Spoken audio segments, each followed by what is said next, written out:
ulipondara, ulichotaka ulipata tena kwa wakati. Why now? Nauliza why now? Ama liponisaliti kunidhihaki, ukaniona takataka, leo unanitaka. Why now? Nauliza why now? Kama ni dhambi basi nihukumiwe mapema, semini shimo lochimba mwenyewe ndo nadema.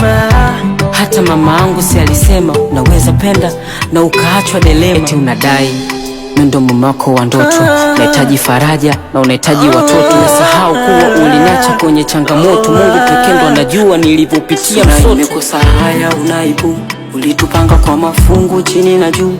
Alifanya niteseke ni wewe, aloniumiza moyo ni wewe. Na nikaforce tuendelee kung'ang'ana ubaki, nikana lazimisha, nalazimisha mnyonge